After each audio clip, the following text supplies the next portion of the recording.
Game hype can be a pretty damn tricky thing to manage. Normally what happens is a game is, it's announced, we get a steady drip of info, and then it comes out. But sometimes games just drop off the radar, and we're left very confused. So, with that said, let's take a look. What are the biggest games that lie somewhere on the horizon? The games that have somewhat dropped off the face of the earth. Of course, I would ask you first, subscribe for more game industry news content. We've got a big look into Embracer Group, a corporation that has been gobbling up studios. So, lots going on. Subscribe or you'll miss it. And with that said, let's go. First up, we of course have to talk about Elden Ring. It was first revealed via a teaser trailer at E3 2019, and since then, we've basically not really heard anything. Now, of course, this has been rumored for like every major Sony event or Microsoft event, but obviously no news. There is of course a lot to look forward to though. I mean, hey, it's From Software's biggest title yet, apparently, in terms of the volume of content,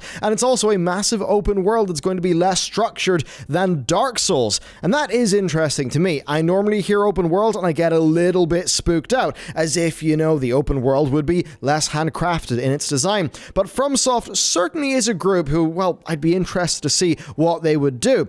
I mean, it still seems like it will be a FromSoft style world. Miyazaki does say that we can expect, quote, intricately designed multi-layered castles and such. So yes, expect, I would say, what you would expect from a FromSoft title. As far as the game goes itself, well, the Twitter account calls it a action RPG, and I would say that FromSoft changing in that regard would be pretty damn confusing.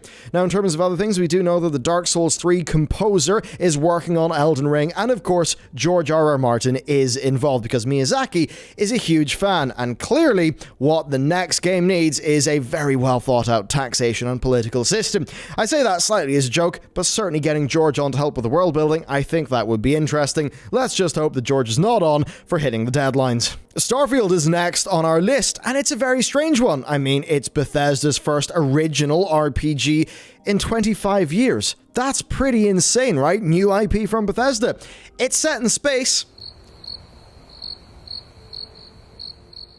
and that really is most of what we know thus far. Now, Todd Howard did ask people to be patient at E3 2019. There was also, though, leaked images last week that do give us, I think, our best look yet. I mean, provided they are legitimate, but that said, they do actually look quite good. And certainly to somebody like me who loves space, I'm pretty excited for this. Now, Starfield, according to Bethesda, is actually their priority right now, and does take precedent over Elder Scrolls 6, which does make you think, Elder Scrolls 6 might take quite a bit of time to actually come out. And then, of course, when we're mentioning Elder Scrolls 6, with the acquisition of Bethesda by Microsoft, you do have to wonder, what platforms is it going to release on? Will it be perhaps some sort of Xbox priority? Hard to say right now. In terms of other tidbits that we know, well, Todd Howard did tour a SpaceX facility for some inspiration. Make of that what you will. I mean, you could maybe see that as a little bit of a nod that they're going for a more grounded direction with this game. So, could be that, hard to know really, and really we're not sure what the future actually looks like for Starfield. It does seem like it is quite a ways off at this stage, and I imagine the Microsoft purchase is hardly going to bring the release date forward, right? That's very much an in-development project. Now, there is of course the exclusivity question, and on that Phil Spencer has actually said something, and that is that it will be decided on a case-by-case basis. And I do have to wonder if that would maybe mean that this game, the one that people expect a bit sooner, will be releasing whatever Bethesda's original plan was. And then I do have to wonder, will the next Elder Scrolls actually be an Xbox exclusive, at least in a timed capacity? It would be a very aggressive move. It would make a lot of people angry, but you can see how it would make some business sense. Dead Island 2. Yeah, you probably didn't see that coming, and I didn't see it coming because I had actually forgotten about it. Despite numerous cancellation rumors, Dead Island 2 apparently is still a thing. Now, this game was announced back in 2014 with a couple of trailers, and at that point, it was supposed to release in 2015. It's now 2020. It's near the end of 2020. And it has shifted, get this, between 4 different development studios, right? There was Techland, who of course did Dead Island 1, Jaeger Development, who did Spec Ops The Line, Sumo Digital, who did Crackdown 3, and then Dambuster Studio, who did Homefront The Revolution. a bit weird that it's had so many different, I assume, reboots and reimaginings. Now, things have been even more quiet since Dambuster took over a while ago. There have been a few vague statements, but basically no info. It's been in this sort of still coming state since mid-2018. It is still around though. Koch Media actually did call Dead Island an important brand last year, and they probably wouldn't say that if they had axed the game. Now, the art director, Vacancy, actually appeared back in April, so there's some activity in the project that is confirmed, and also a 5-year-old build of the game leaked in June. Now, 5 years old, that actually means it was Jaeger's build of the game. It was dated June 2015. That was just a month before Jaeger left the project. It's actually downloadable and playable, which is a little bit crazy, but still, there's been no news since.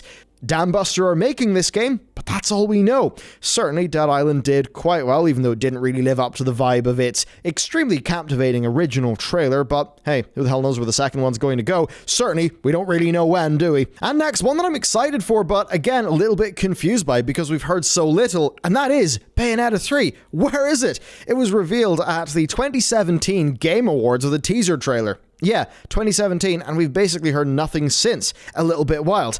Now, the game is going to be a Switch exclusive, which does make sense. Bayonetta 2 was a Wii U exclusive.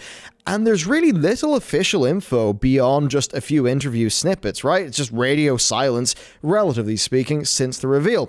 Though there has been some potentially authentic but ultimately unverified concept art leaked online. There has been that from the project, but we don't really know.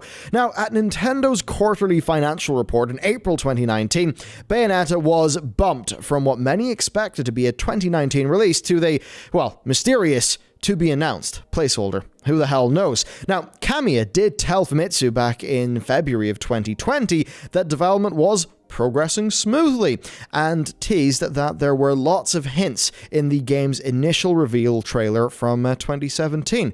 Very confusing indeed, isn't it? Now, one very interesting tidbit here is that Platinum said last year that they will be experimenting with a new kind of development strategy for Bayonetta 3. What the hell does that mean? They said that what they're doing is moving away from the orthodox design strategy used on Bayonetta 1 and 2. And I do have to wonder, right?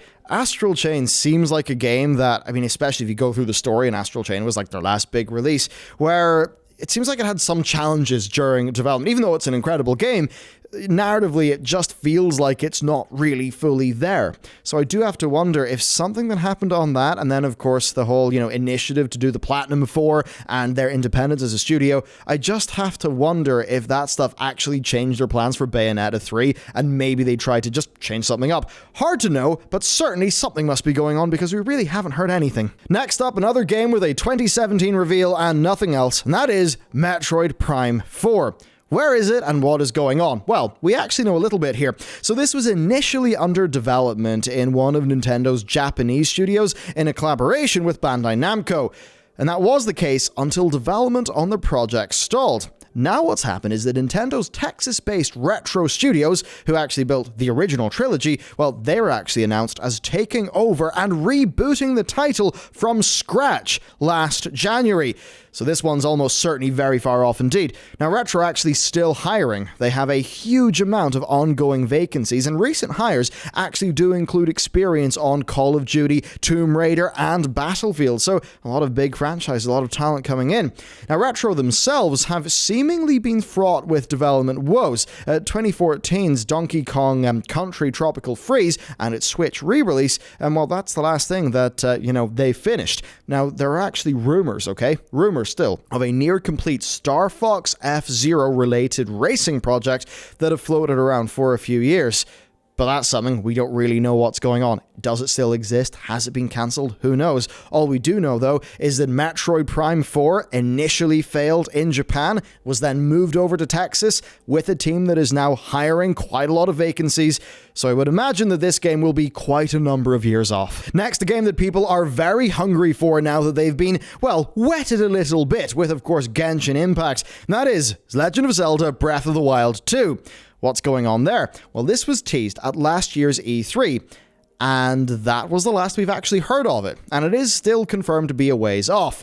Of course, we do have Hyrule Warriors Age of Calamity that is out at the end of the month, and that's basically a narrative prequel that tides us over until Breath of the Wild 2. Now, it's interesting. Breath of the Wild was actually in development for an absolute age across the Wii U era, so a lot of the groundwork, might already be done for this kind of Breath of the Wild style game. That's especially seeing as Breath of the Wild 2 reportedly actually began life as DLC for the original game before it got too big. Now, I do then have to wonder if that happened, they did a bunch of development, then realized, hang on, this has got to be a new game, and then they had to maybe go back to the drawing board. It's hard to tell, but right now, we don't really have that much information other than that its narrative prequel is coming out pretty darn soon, and, actually, if it's a Hyrule Warriors game, should be pretty good. Next, we're really going back in time with Deep Down. Yeah, we're actually going all the way back to 2013 at the reveal show for the PS4. We basically have not heard a thing since about Deep Down. Now, the most recent mention of the game, and that's really why we're still talking about it, came from, the then producer who told Eurogamer that Capcom hadn't completely given up on the free-to-play PS4 exclusive. Yeah. Apparently they hadn't given up on it last year. That's a little bit crazy. Now, of course, there is no guarantee in what he said, but it's a bit wild that seemingly this project has just been knocking about the place in some form since then. Now, the original team is apparently no longer, but Capcom have actually kept the trademark up to date. They renewed it in June of this year, though I imagine that's something they would want to do anyway because it is one of their properties. Now, beyond that, we do have VGC's throwaway remark that the game was shelved early this year in a, quote, near complete state. Yeah, that's pretty crazy. Now, Yoshi Ono did leave Capcom. That's why we said then producer. He left Capcom back in August. So the project definitely does feel very much in jeopardy with that happening. So, is Deep Down still in the works? What's going on? Well, I think the answer is a resounding maybe. Skull and Bones, what a situation that is. It's Ubisoft's pirate game. It was revealed an age ago, and it's been delayed numerous times. I mean, it was supposed to release 2 years ago in 2018, and we still haven't really heard much from it. Now, most recently, word emerged that it has actually undergone a substantial revamp, and that's basically in order to implement a live storytelling model. I'm a bit worried about that, whenever I hear live in a game. Now, previously, the game had primarily been a single-player campaign that was bolstered by PvP battles, but its new direction will actually focus a bit more on collaboration, and we'll have a game world that changes based on what the player base is doing. I'll say this, if I was to do some speculation here, they've probably seen that Sea of Thieves has been doing really well, and that it's more about that live game kind of procedural player-told stories, and I've got to imagine that's probably more of the direction they're trying to bring it in. Either way, though, it seems like it will be quite some time before we hear about this properly. Sticking with Ubisoft, we're actually going extremely far back to 2008, because that's actually when Beyond Good and Evil 2 was first officially shown. Yeah, 2008, that's crazy. It then, of course, did disappear, and it did return, though, with an official title in 2017. And at that point, it was claimed to be very early in development, and basically, even then, they said they wanted some fan feedback and collaboration. That collaboration came via the Space Monkeys program, which basically posted regular updates up until November of last year, so it's been a little bit sparse. Then there also was a separate collaboration with Hit Record, and that was dedicated to bringing some fan-made music and art to the game, and that was posted in an update in March. So we had those smaller scale sort of fan and collab based things, but the first proper update that we got was back in July. And it doesn't really bode that well for us seeing the game anytime soon because, well, it says this: in-game footage, report live streams, and event presence will be extremely limited for the time being. That is what they said. The team are focusing on, as they say, core development and production milestones, and that the time is just not right to be showing too much. Now, what is interesting is that a movie is actually in the works with Netflix, so that's pretty wild too. This is definitely something they are doubling down on that I think they do intend to really have be a major, sort of tentpole project for them. Still, though, it could be a decent way off in terms of information.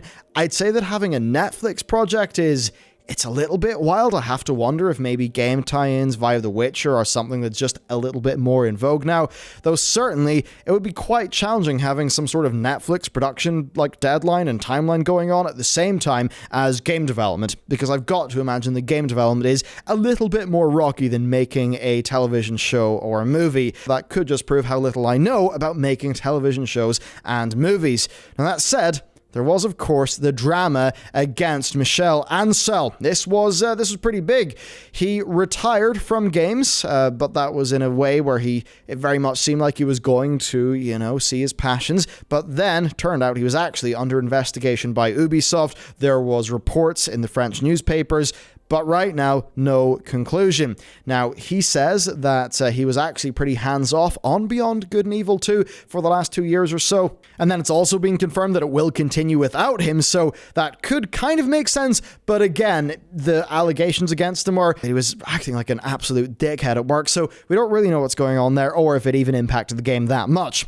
Now, he also was working on Wild, which was an open-world survival game that was announced back in 2014. Many, though, believe it to be vaporware, but new images were released in April. So there you go. Maybe that's a bonus game for our disappeared games list. Next, we've got one that I really did forget. That is James Cameron's Avatar. Yeah, that's a video game. I suppose, hey, the movies are also a little bit disappeared at this stage, aren't they? They keep on being delayed. Well, this game, James Cameron's Avatar, was actually announced at the same event as Beyond Good and Evil 2.